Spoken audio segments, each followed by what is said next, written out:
আপনি কি জানেন বাংলাদেশে 15 থেকে 19 বছর বয়সী তরুণ তরুণীদের মধ্যে প্রায় 82% অন্য কোনো দেশে স্থায়ীভাবে বসবাস করতে আগ্রহী। তরুণদের মাঝে এই দেশ ত্যাগ করার প্রবণতা কেন এবং এর পিছনে কারণগুলো কি কি সেটাই আজকে আমরা বোঝার চেষ্টা করব। অনুন্নত এবং উন্নয়নশীল দেশগুলো একটা টার্ম খুবই প্রচলিত, সেটা হচ্ছে ব্রেন ড্রেন। এর মানে হলো দেশের মেধাবী লোকগুলার উন্নত জীবনযাপন এবং উন্নত গবেষণার জন্য অন্য কোনো দেশে পাড়ি জমানো এবং সেখান থেকে আর ফেরত না আসা।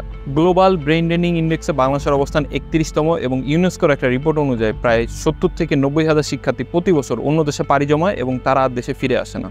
এখন আপনার মনে প্রশ্ন আসতে পারে যে তার ইচ্ছা হচ্ছে সে বিদেশে গেছে, এখানে সমস্যা কোথায়?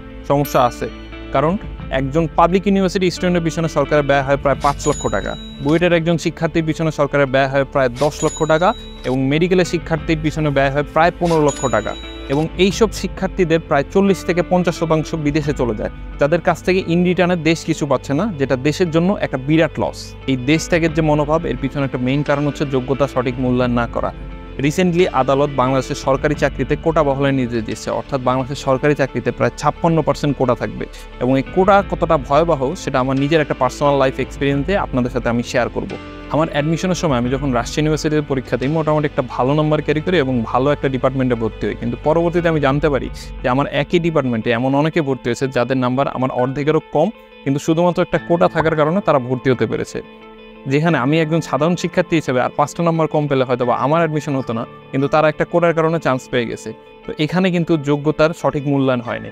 শুধুমাত্র সরকারি চাকরিতে যে 56% কোটা আছে বিষয়টা এমন না, প্রাইমারি জবেও প্রায় 60% কোটা আছে এবং রেলওয়েতে প্রায় 80% কোটা আছে।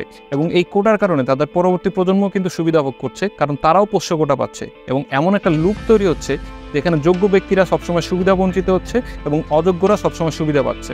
এখন অনেকে মুক্তিযুদ্ধ করার পক্ষে অনেক কিছু বলতে পারেন, তাদের উদ্দেশ্যে আমি একটা কথা বলতে চাই, সেটা হলো যে পূর্ব পাকিস্তান এবং পশ্চিম পাকিস্তানের যুদ্ধ হওয়ার অন্যতম একটা মেইন কারণ ছিল বৈষম্য। এই বৈষম্য যদি না থাকতো হয়তোবা কখনো যুদ্ধ হতো না।